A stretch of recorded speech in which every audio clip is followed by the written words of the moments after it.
The automatic door slid open silently. A middle-aged man walked into the supermarket, a jacket frayed at the shoulders, a baseball cap pulled low, his hands tucked in his pockets. No one glanced his way. No one welcomed him.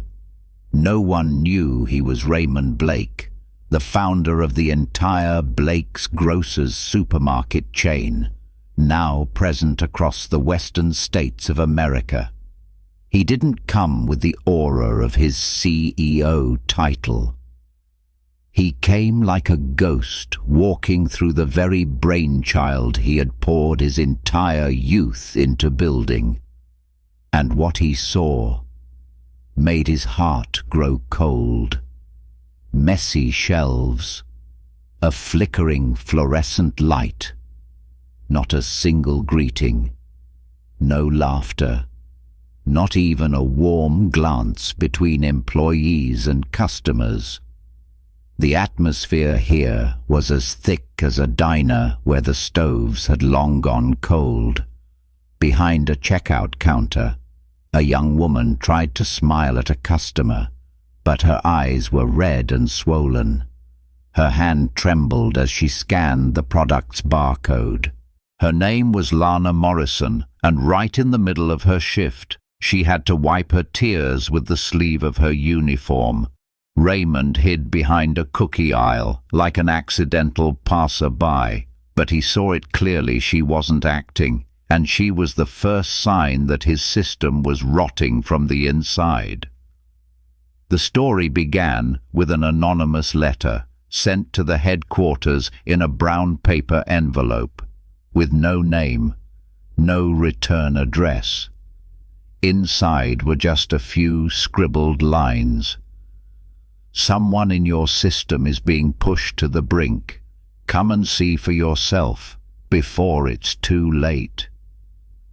The regional directors scoffed, assuming it was just some young, complaining employee. But Raymond didn't laugh. As someone who had once been fired just for asking for a day off to care for his sick mother, he understood when many people start to feel injustice, something is definitely being stifled in silence. He decided to visit branch number 9 in Denver, the one mentioned in the letter, without warning, without informing management, without any press, just himself, in his old clothes, returning to the place that was once his pride to listen to what no one was willing to say.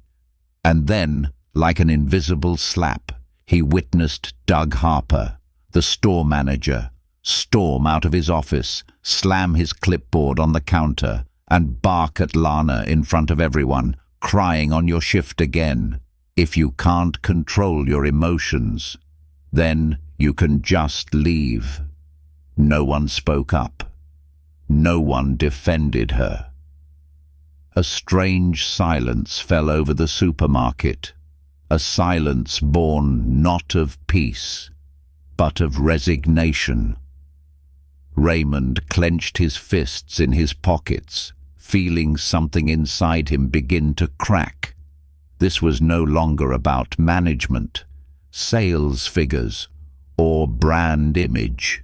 This was about people who were being suppressed, having their hours cut, being treated like numbers.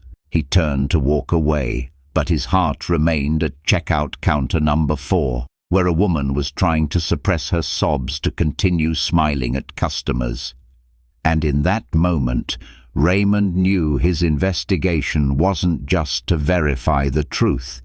It was to restore the dignity of the people who had once trusted him. Raymond walked slowly down the main aisle. His footsteps made no sound, but in his mind, each step was as heavy as a mournful drumbeat echoing from memory. The displays were a mess. A promotional sign was leaning, propped up temporarily with a cardboard box, next to a crate of fruit. A dried onion had rolled onto the floor. No one bent down to pick it up. He stooped, held it in his hand, its dry skin flaking off, light as dust, but the sorrow in him was as heavy as stone. Years ago, when Blake's Grocers was just a single small store in the suburbs of Colorado Springs, he would wake up early every morning to clean every glass pane, check every light bulb, and even arrange every bunch of onions neatly. He believed caring for the small details was a way of respecting the customers, and the very way to retain employees. But now, he was standing in a branch bearing his name, and he couldn't recognize its soul. Customers moved like ghosts, their heads bowed, no one speaking. An elderly woman looked around, trying to find someone to ask a question, but eventually just pushed her cart onward in silence. A young male employee tripped over a pallet of goods that hadn't been put away. He winced in pain, but no one asked if he was okay. He simply bowed his head and continued stacking boxes of pasta, as if pain was a natural part of his shift. Raymond quietly turned into the dry food section. A thin young woman was sticking new price labels on a freezer case. She stretched, her hand trembling slightly, her breathing heavy, as if just standing upright was a struggle. She said nothing, and no one approached her. It was as if all the employees here were merely existing, no longer living. The exhaustion was not visible in their posture, but in their eyes, the kind of eyes that have given up on hope. Raymond felt it clearly. There was no connection, no team spirit. Each person was isolated like a small island, weary but not daring to complain, because they knew to complain meant losing shifts, losing income, losing their job. And in a system where no one listens, silence was the only form of survival. When Raymond returned to checkout counter number 4, where Lana was working, he saw her lean against the counter for a brief moment, as if to regain her balance. Her lips were pressed tightly together. Her eyes looked like they wanted to escape from it all. The customers were gone, but she still stood there, her hands clutching the hem of her shirt, as if trying to hold on to the last thing inside her that hadn't broken. He didn't see a weak employee. He saw a human being battling a storm in silence and still choosing to remain standing. Raymond looked away, walking towards the housewares section, pretending to be engrossed in an aluminum pan. But in reality, he was thinking about a recent meeting. That day, amidst all the colorful sales reports, there was an unnamed brown envelope, the only thing not on the financial agenda, but the one thing that had kept him from sleeping soundly. Someone is being pushed to the brink. Come and see for yourself, before it's too late. Back then, the regional directors had just laughed, just some sensitive Gen Z employees. They complain every week, just ignore it. If we listened to all of it, we'd have no time to run the business. But Raymond hadn't forgotten that letter, not because of the specific words, but because it wasn't a complaint. It was a cry for help.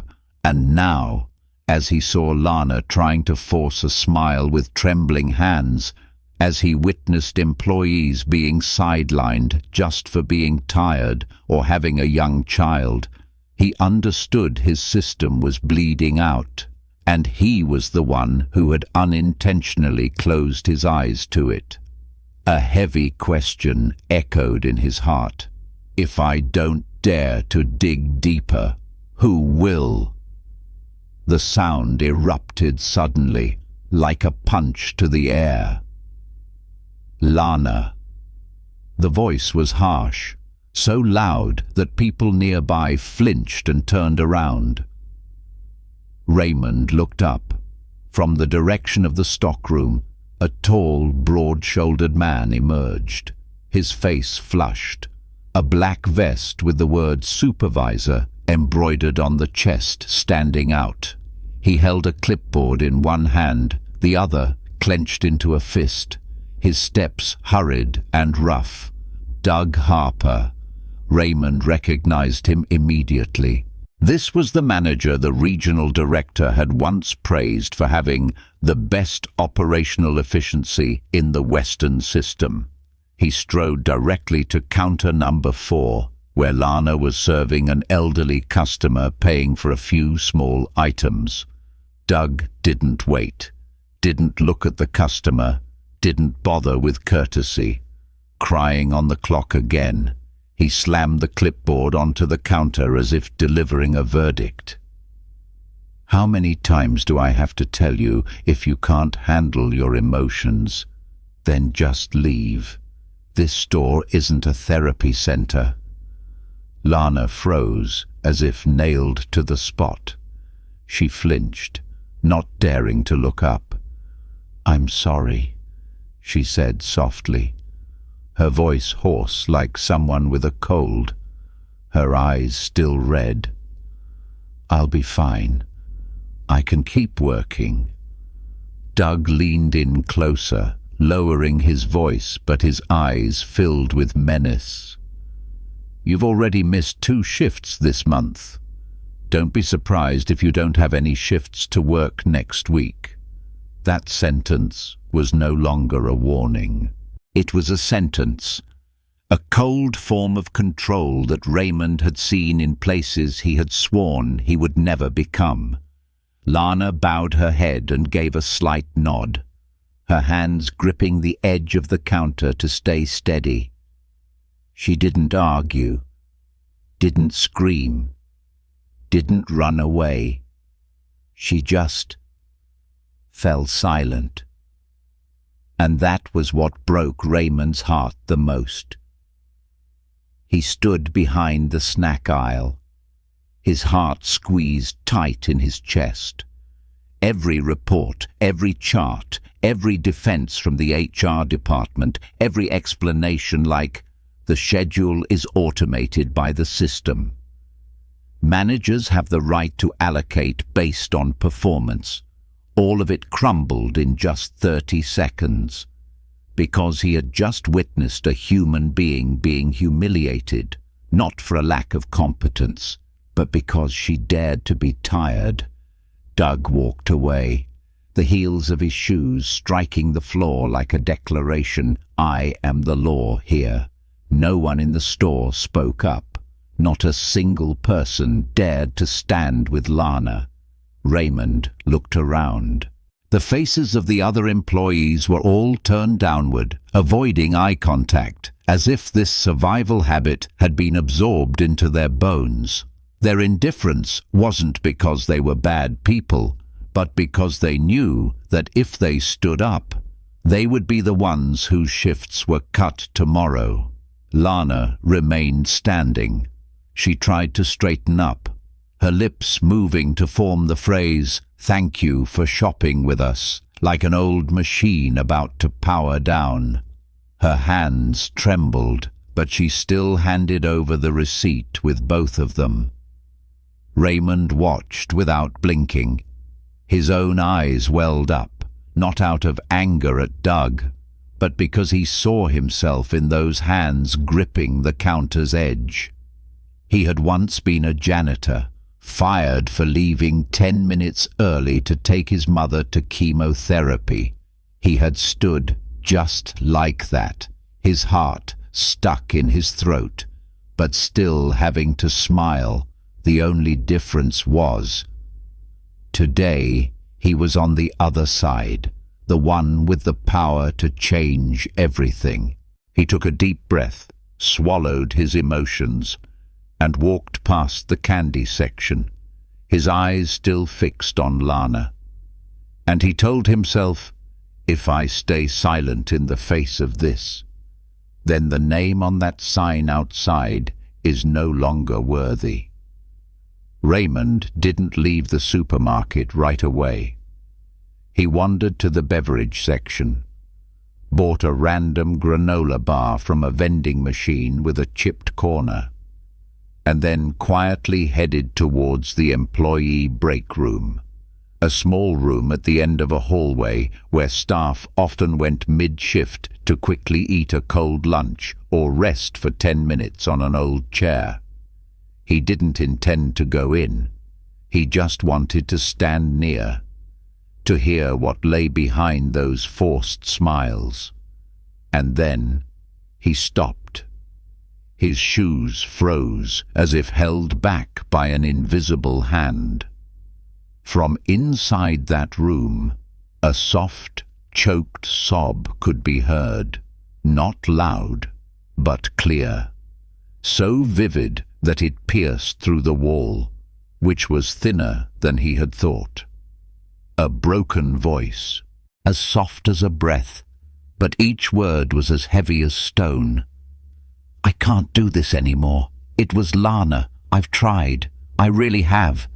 But it's not enough. The room fell silent for a few seconds.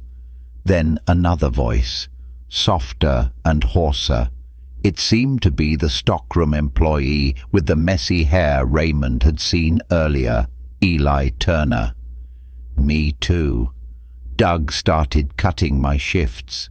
Anyone with a young kid who gets sick or asks for time off, he targets them first. No one dares to say anything, because if you speak up, your schedule is wiped clean the next week. Lana broke down crying. I wasn't skipping work. My son has severe asthma. He had an attack in the middle of the night.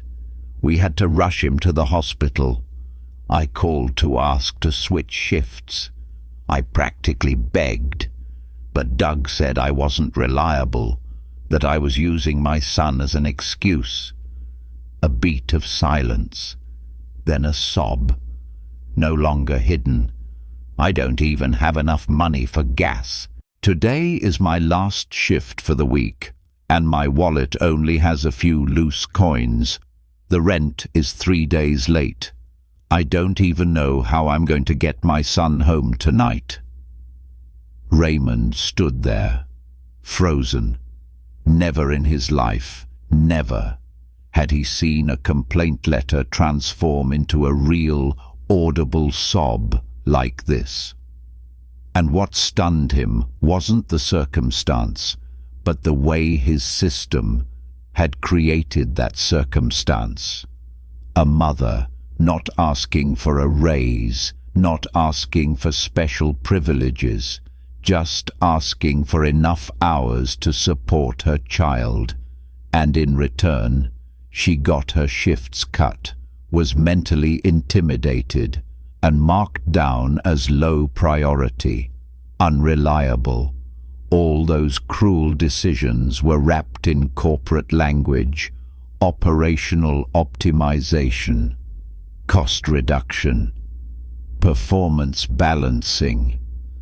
But here, he was hearing the real consequence, a sob that was no longer concealed, no longer holding on to any pretense of pride.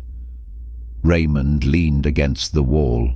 The pen in his pocket slipped and fell to the floor, but he didn't bother to pick it up. A CEO who had signed hundreds of contracts, who had negotiated with the biggest corporations in the region, now stood motionless, all because of whispers behind a closed door. No financial report reflected the collapse of a mother. No KPI metric showed how many employees were crying in private because they had to choose between their job and a sick child. The evening breeze drifted through the narrow hallway, seeping into the thin jacket on Raymond's shoulders, but he didn't feel the cold. What he felt was a dull, persistent ache, as if someone were tearing apart the very map he had drawn with all his faith in justice. And in that same moment, a vow he had made to himself decades ago echoed in his mind. If there ever comes a day this company brings an employee to tears just for trying to live with dignity, then I will be the first to hold myself accountable. Raymond closed his eyes. Tonight, he would not leave. He would return, not as the CEO, but as a temporary employee. To not just listen, but to step into the very cracks he had long ignored. The next morning, the sun had not yet fully risen. A thin mist still covered the glass front of branch number 9. The lights in the display area had just been turned on, and Raymond Blake, in an employee uniform, a light grey shirt and a temporary tag that read Dan, Staff Probationary, was already standing there. No one recognized him. No more high-end suit, no luxury car or a secretary trailing behind taking notes. Just a middle-aged man with a slightly stooped back, carrying a crate of goods, his face as weary as any other employee starting the opening shift. No one said hello, not a single friendly glance.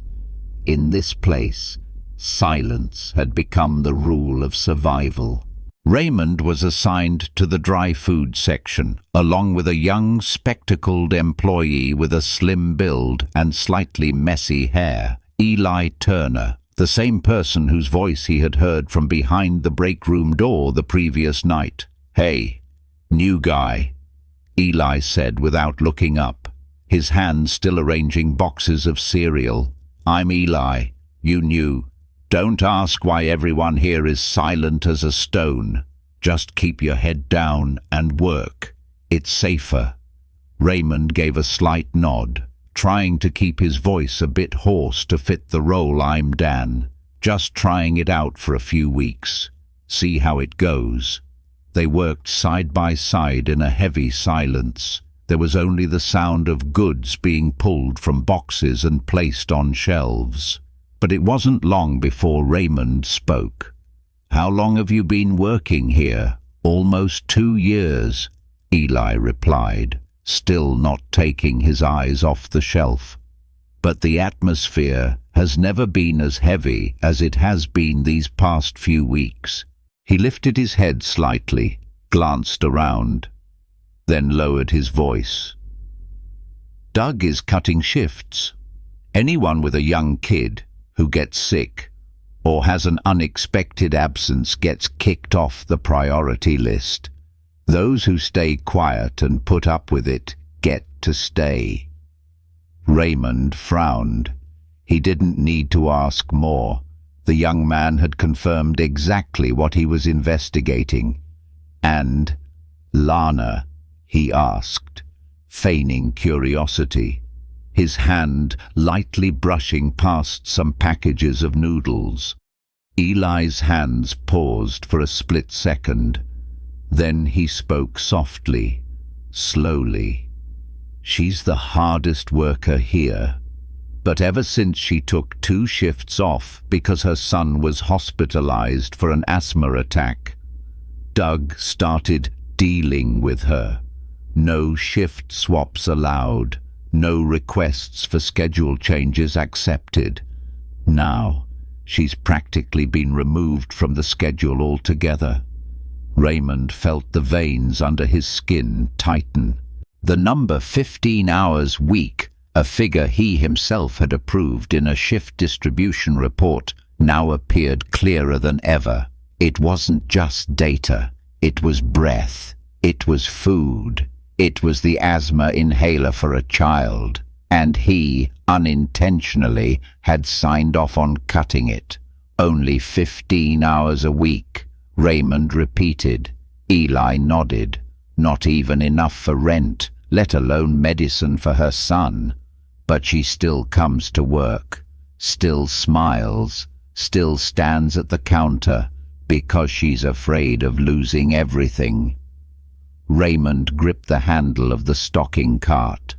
The choking sensation wasn't in his throat, but in his very heart, which suddenly felt betrayed by the system he had created.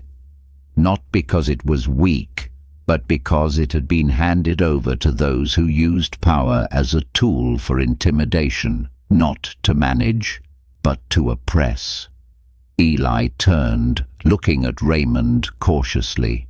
"You're new. Be careful asking about these things. Around here, Doug has ears everywhere." Raymond gave a faint smile and said nothing. In his mind, the pieces were beginning to form a complete picture.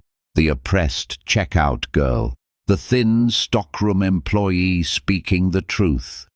A scheduling system turned into a weapon, a supermarket chain that once had respect for people as its guiding principle, now using silence to suppress the very people who deserved the most protection. Raymond didn't need to wait any longer. His plan was clear. Before stepping into the executive suite, he needed to step into the darkest corners of operations, where power was distorted into a threat, and if he wanted to eradicate that toxin, he had to witness it with his own eyes. The afternoon shift ended in silence. The sunlight outside had turned a harsh yellow, casting long shadows of the glass doors onto the quiet grey floor. Employees began to trickle out. A few hastily stuffed their dinners into plastic bags, while others walked quickly to the parking lot without a word. Raymond waited.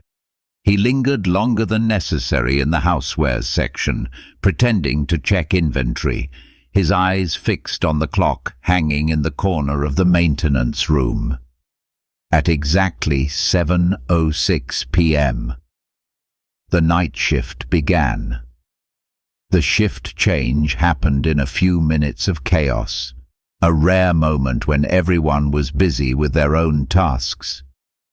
And that was precisely the moment he needed. He quietly walked into the back hallway where the tech room was located, the room that housed the internal management server and the scheduling system. A grey-painted steel door. On the electronic lock was a small plaque that read, "Authorized personnel only." But Raymond Blake didn't need to break the lock. As the founder of this supermarket chain, he had once requested a special emergency technical account for himself, the kind to be used only if the system was hacked or experienced a major failure. He had never used it. Until today. His hand entered the code, RBC01. A soft beep sounded. The door opened. The tech room contained only a single computer on a metal desk, its screen glowing a faint light blue. He sat down, placing his hands on the keyboard. His heartbeat instinctively slowed, as if he was about to open a door to a truth that even he was afraid to face. Access ID system RB. Password Blake. Legacy 9993. The system logged in. A window appeared. Blake's Grocers, branch number 9. Internal scheduler. Dashboard. Raymond typed the first name, Lana Morrison. A chart appeared, cold, but as clear as knife cuts. Week, 32 hours. Following, week 24 hours. Next week, 15 hours. This week, 9 hours. Red text next to it. Unreliable. Not priority for scheduling. He moved on. Eli Turner, the man he had just worked with. 21 hours, 16 hours, 11 hours. Note: lacking customer-facing confidence. Linda Rojas, the elderly employee in the produce section. 28 hours, 18 hours, 10 hours. Note: complains frequently. Emotional. Cassie Moore, the one with a young child who often requested shift swaps. No shifts for 2 weeks. Note: not dependable. Raymond clenched his fists. Every line he read was a sign, not of poor performance, but of clear evidence of a manipulated system. He checked the trusted employees list. They were all people close to Doug, and ironically, their hours hadn't decreased, but had even slightly increased, despite a noticeable drop in customer traffic in recent weeks. It had all been calculated, not to cut costs, but to cut dignity, not for efficiency, but for power. Doug had used the schedule as a form of silent punishment, cutting hours to push people out, labeling them unreliable, to make them invisible, keeping the silent ones to protect his own position. Raymond leaned back in the chair but found no support. The screen in front of him blazed with scheduling charts, with lines of names, like living proof of a crime committed without guns or bullets, but potent enough to suffocate the lives of an entire team. He himself had approved all those numbers, not directly, but through his blind trust in rosy reports. Raymond rose from the chair, his hands still trembling slightly. He didn't need any more evidence. Doug Harper was not making mistakes. He was being deliberate, and from this moment on, Raymond Blake was no longer an outsider to the story.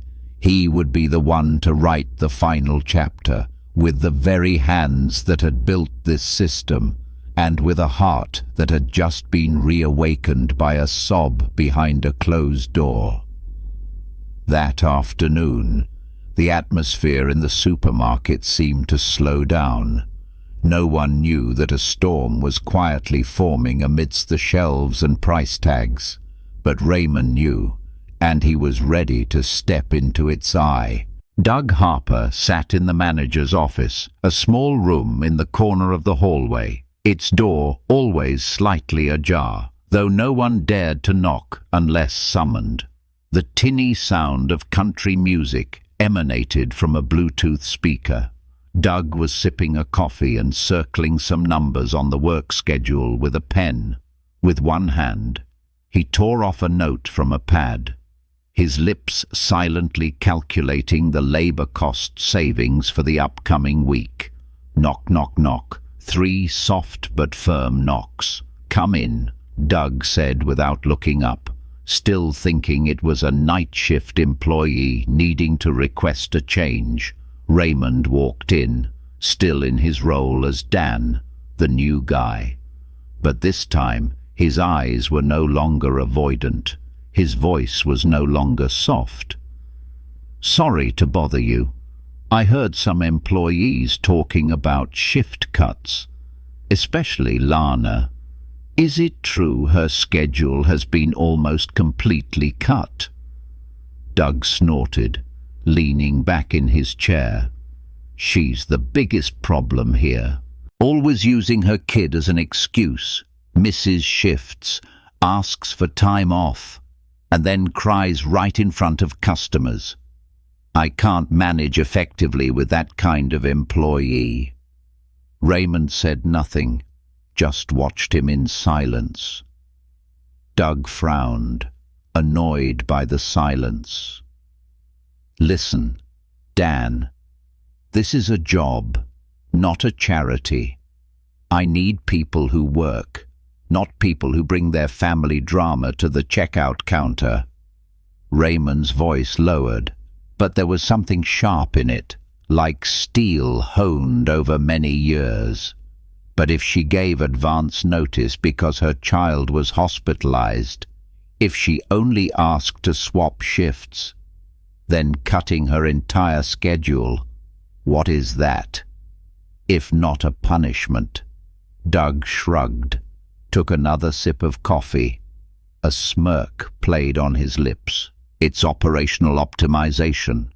Cut hours, reduce costs, make the reports look good. Headquarters loves that. Trust me. Raymond looked at him.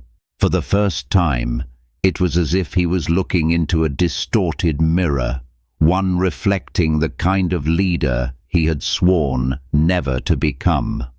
Doug leaned back smugly, completely unaware of the undercurrent rising from the man opposite him. "I run things in a way that keeps the lazy ones quiet. Weak people like Lana just slow down my progress. And hey," he leaned forward, lowering his voice, his eyes glancing out the glass window, "I know how to get praised. Cut hours, clean reports, increased profits. What big boss doesn't love nice numbers?" Raymond remained still, but now his silence was no longer about listening. It was about preparing, because now he saw it as clearly as the midday sun. This man was not a mistaken manager. He was a deliberate manipulator, and he truly believed that no one would find out, that no one would dare to confront him because he was hiding behind payrolls, reports, and the fear of his employees. Raymond turned to leave without another word, but inside, every word Doug had said was like fuel to a fire, burning away the last remnants of his patience. He walked out of the office, his hands clenched in his jacket pockets, his eyes fixed straight ahead on the main aisle where the Blake's Grocer's sign hung high.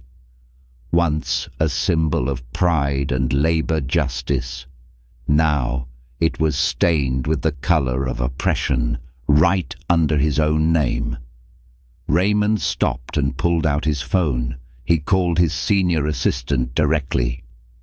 "Janet, cancel my entire schedule for tomorrow." The person on the other end was startled. "But you have the quarterly strategy session and the meeting with the investors." "Not anymore." Raymond cut her off. His voice was as solid as a rock. "There are things more important than money. And right now, too many people are paying the price, just because I was silent for too long." He ended the call and put the phone back in his pocket. Tonight, he would not go home. He would not sleep in his high-end office. He rented a small motel room near the supermarket where he sat at an old wooden desk, opened his laptop, and sifted through a pile of handwritten notes.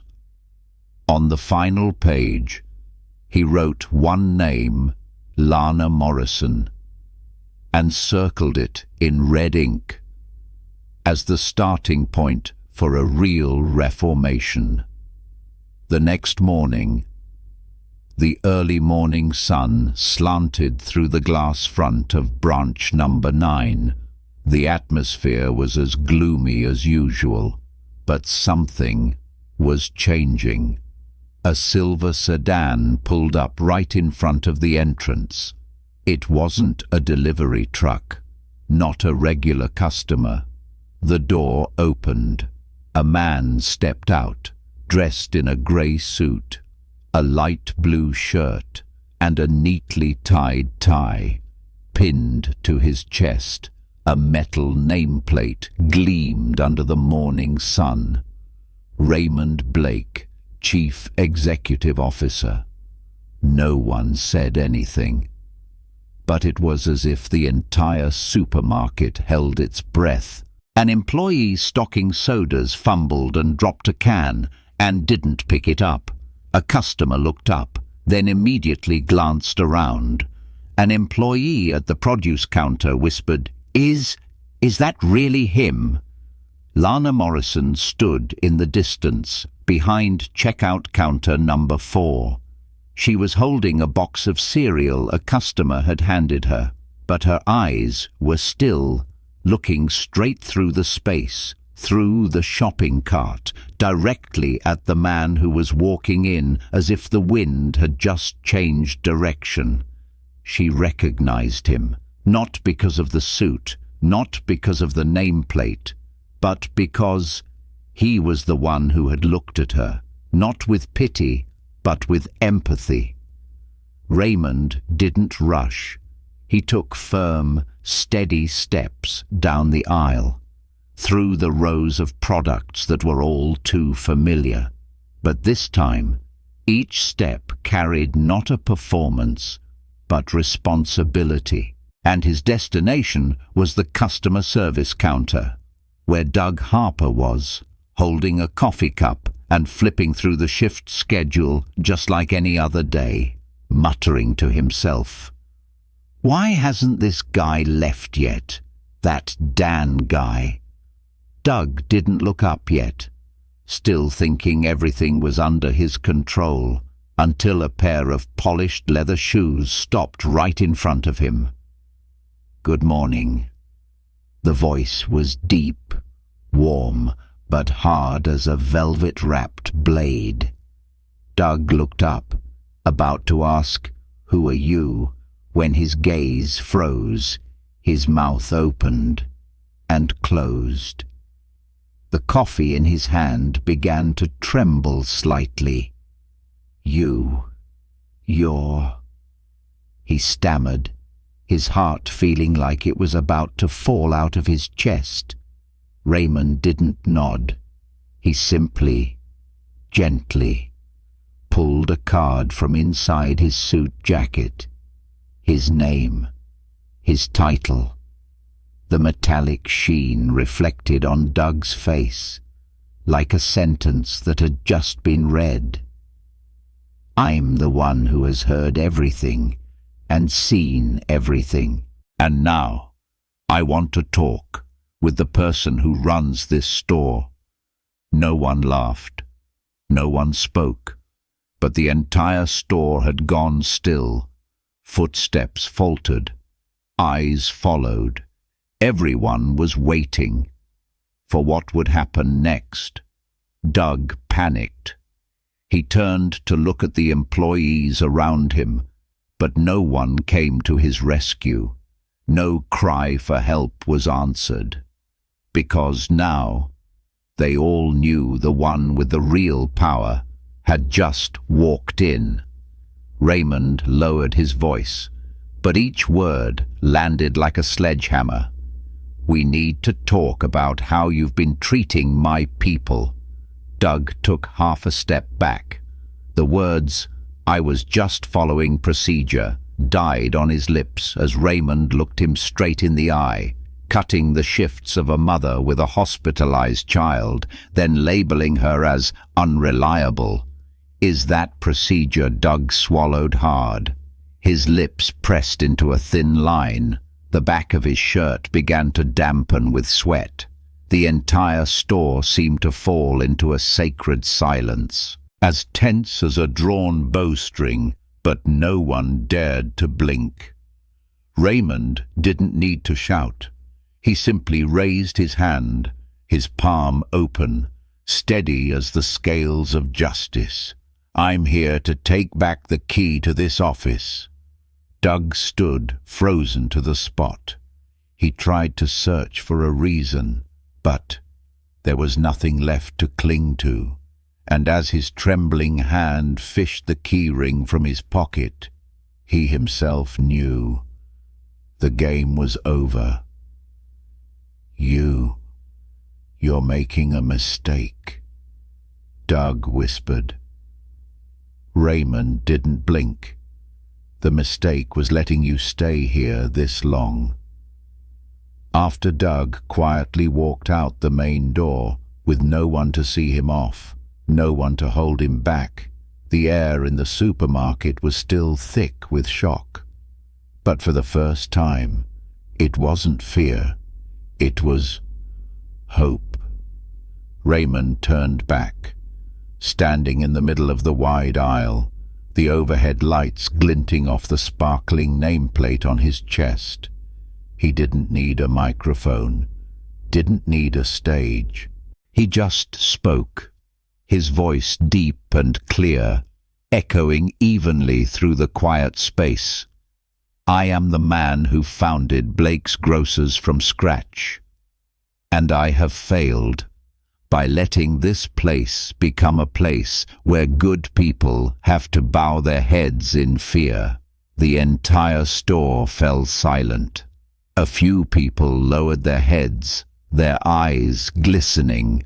Lana stood behind her counter, her hands gripping its edge, as if she couldn't believe what she was witnessing.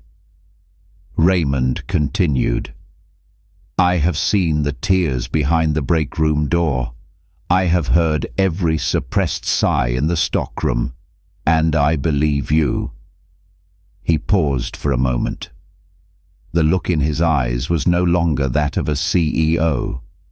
It was that of a man who had been hurt, and who now chose to stand with the powerless. I didn't come here to lecture. I came here to start over. And I need someone who understands the pain here to help me rebuild the trust. He turned his head, his gaze landing on Lana. Her eyes were wide, as if she couldn't believe she was being singled out in that moment. Lana Morrison, if you are willing, I would like to offer you the position of assistant store manager, with full authority over scheduling, task distribution, and above all, with my complete trust.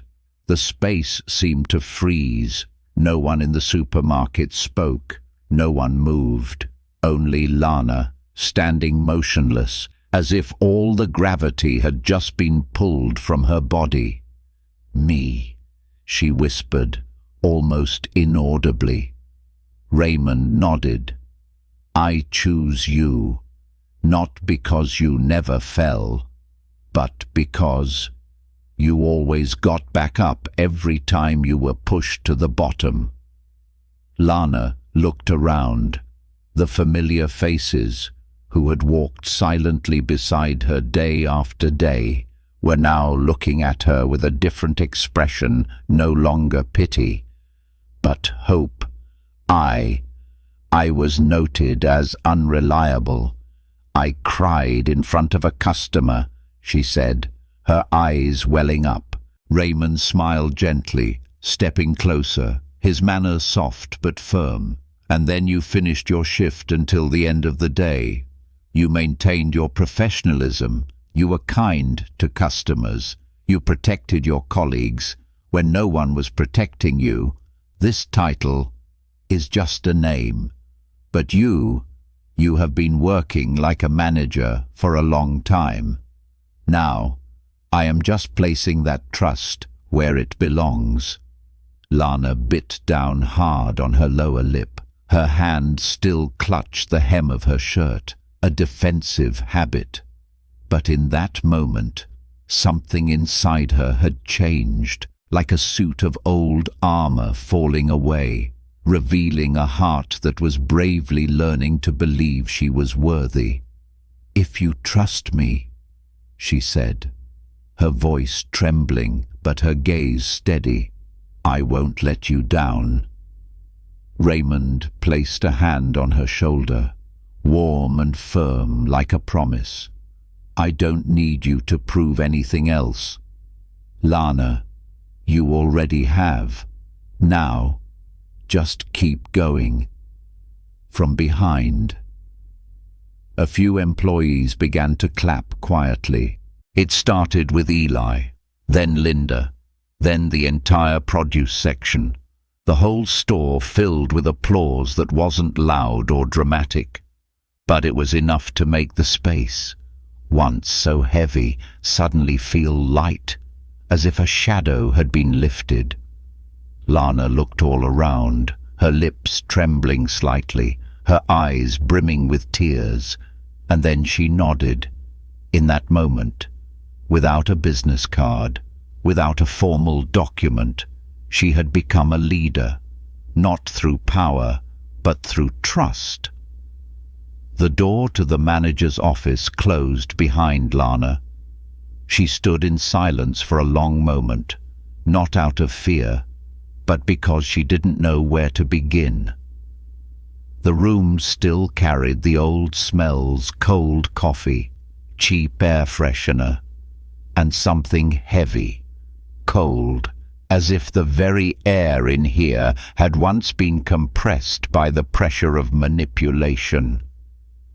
The swivel chair in the middle of the room was the same old one Doug used to sit in. The leather on the back was peeling. One of the wheels was crooked. Lana sat down. As her back rested against the worn leather, the wheel let out a small creak, a sound that brought back all the times she had been called into this room, trembling with fear. But today, there was no one shouting, no one intimidating her. There was only her, and a task so immense it made her whole body tremble to fix the injustices this system had inflicted upon people. The computer screen lit up. Lana took a deep breath. She placed her hand on the mouse. It was cold but steady. She opened the internal scheduling file. Each row was a name, each column a set of hours. Each note was an invisible cut to a person's self-respect. Linda, 10:00 p.m., 6:00 a.m., 5 consecutive night shifts. Note, emotional. Jorge shift from 1:00 p.m. to 10:00 p.m., then back at 7:00 a.m. the next day. Note, inflexible, not priority. Cassie blank. Note, frequently requests time off for young child. Lana bit her lip. These words were all too familiar, because she herself had once been classified as unreliable, and now, looking at everyone's schedule, she realized she wasn't the only one who had been hurt. Doug had turned the entire system into a sophisticated tool of control. He didn't need to fire anyone.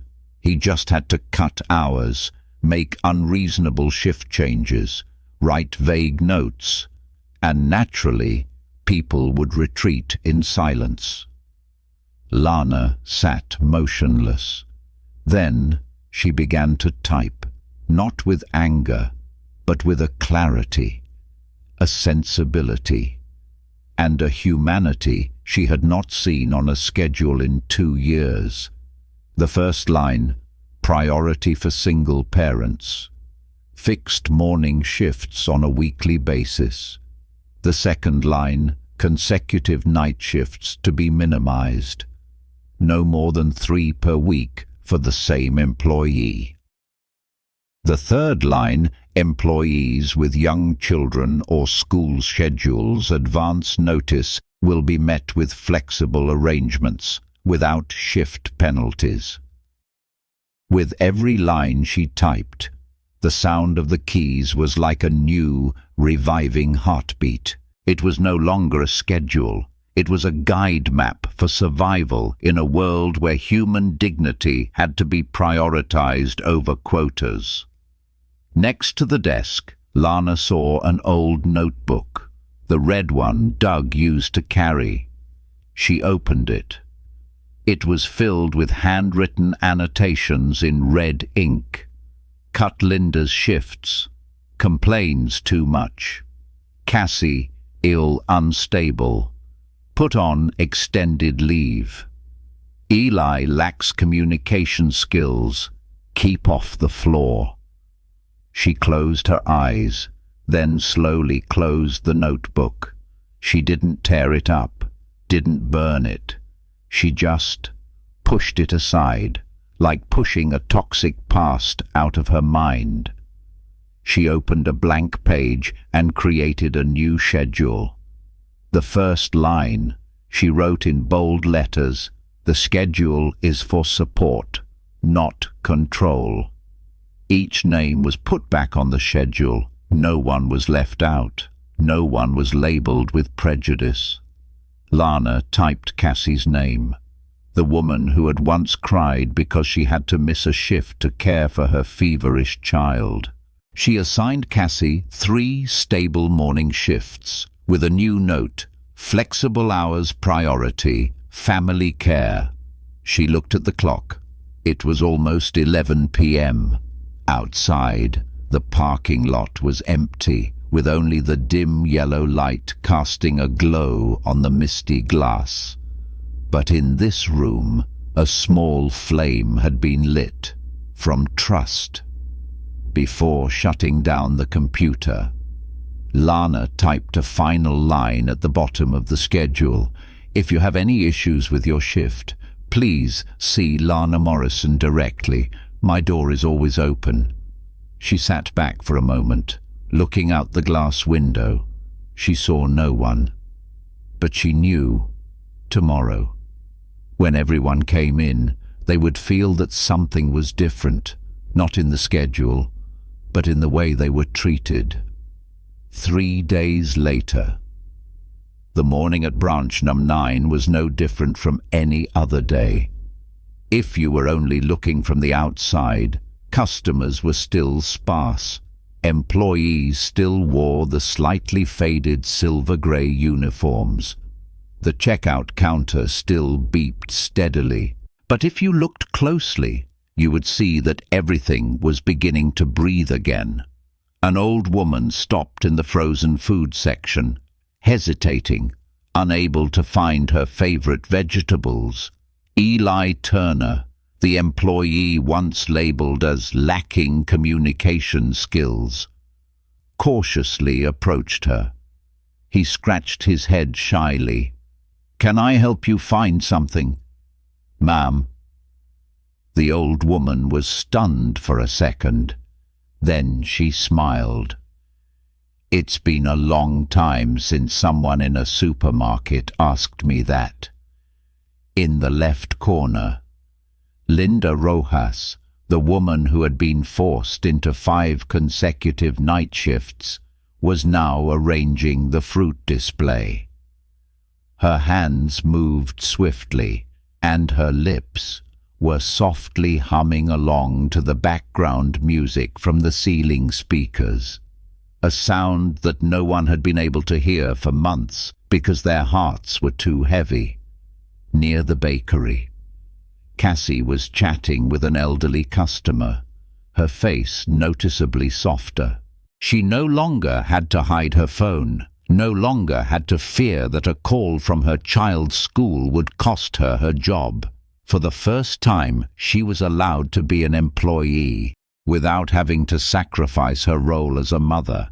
In the center of the store, Lana walked through each aisle, not tense, not avoiding eye contact. Every step she took was a step toward restoring trust.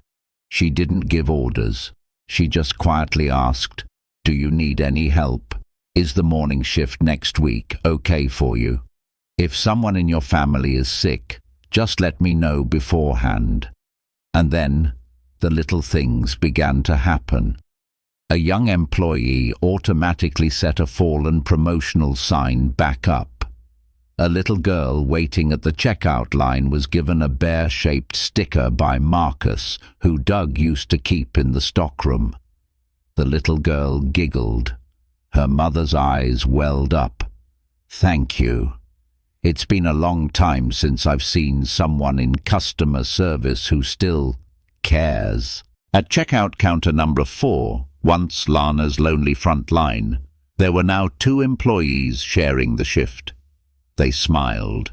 They looked at each other. They said, "Thank you," and "Have a good day," not because they were required to, but because they genuinely wanted to spread something better. At the back of the supermarket, Raymond stood hidden behind a cookie aisle. No more suit, no more nameplate, just him, an observer, as quiet as an old visitor returning to a familiar place. And he saw it. Everything was changing, not loudly, not with banners, but a real change, in the eyes of the employees, in the way they stood up straighter, in every small gesture, cleaning a counter, nodding, smiling, as if after a long rain, tiny green sprouts were beginning to push through the cracked earth. Raymond didn't take any notes. He didn't need to anymore, because the most profound changes always appear in the eyes and in the way a person walks. As he turned to leave, Lana spotted him. She was helping a mother with a baby rearrange her shopping basket. Her eyes met his, a flicker of surprise. Then she smiled. "I didn't think you'd be back so soon." Raymond nodded, his eyes softening. "I also didn't think I would get to see this place come back to life so quickly." Lana lowered her head. Her hands still trembled slightly, as they always did. But this time, it was no longer a tremble of fear. It was the tremble of someone carrying a real responsibility on her shoulders. And she knew she was strong enough to hold it. "I'm just trying to do the right thing. But some days, I still feel like I'm not enough." Raymond stepped closer. His eyes lit up, no longer with the sternness of an owner, but with the emotion of someone who had witnessed something seemingly impossible. "You don't have to try anymore, Lana. You've already done it. Every time you stood up after being pushed down, you proved your own worth. I didn't give you this opportunity. You earned it yourself." Lana said nothing. Her eyes were red, but this time it wasn't from resentment.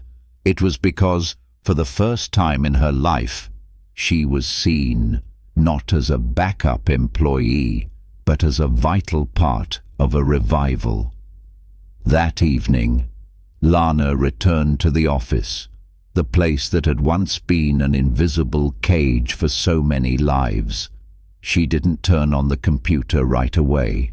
She just sat quietly, looking at the piece of paper taped next to the monitor, the words she had written a few days ago with a still trembling hand.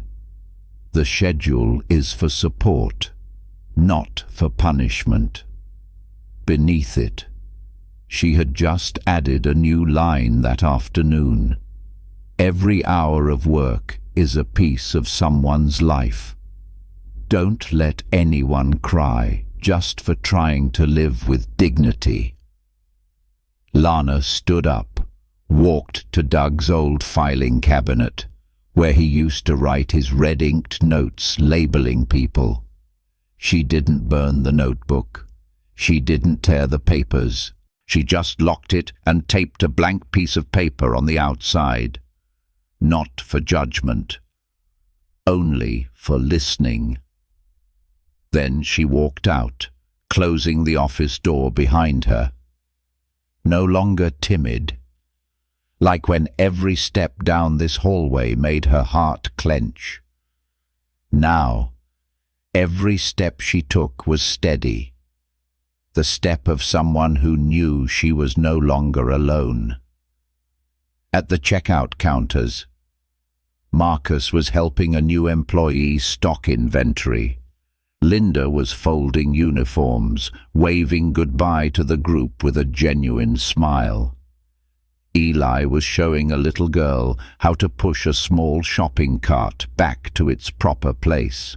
And Lana, standing in the middle of it all, looked at them as if for the first time she could clearly see the light in a supermarket that had once been shrouded in gloom. Raymond was gone. No announcement, no press conference, no fanfare. He just sent a 10-word text message to Lana: "Keep this fire burning. I'm always behind you." And with that, he disappeared from the spotlight, just as he had once said, the best leaders are the ones who can step back, and the place they leave behind continues to get better every day. At the end of the day, Lana turned off the lights at checkout counter number 4. The place that had once been her point of desperation was now the anchor for the whole team. She went to her car. Her wallet was no longer empty. Her hands no longer trembled. She filled her gas tank, for the first time in months, without having to search her wallet for loose change. She got back in the car and saw her son sleeping peacefully in the back seat, hugging a small sun-shaped pillow, a gift she had bought from this very supermarket after her first shift in her new role. She placed her hands on the steering wheel, looked at the boy's even breathing, and smiled, not because she had been promoted, but because she hadn't given up. Against a black screen at the end of the video, a voiceover is heard, deep and warm, like the lingering breath after a fresh wound has healed. Sometimes, the only thing needed to change an entire system is to listen to the whisper of someone who was once silent. And sometimes, the strongest person isn't the one who never fell, but the one who still comes back, the very next day, to continue doing the decent thing. The screen goes black. A line of text appears. If you have ever been a Lana or have seen a Lana in real life, please leave a period in the comments. We are listening. There are battles no one sees, fought behind forced smiles and red-rimmed eyes at the checkout counter. There are heroes who don't need capes, just the courage to come back for their shift, even if they cried in the parking lot the day before.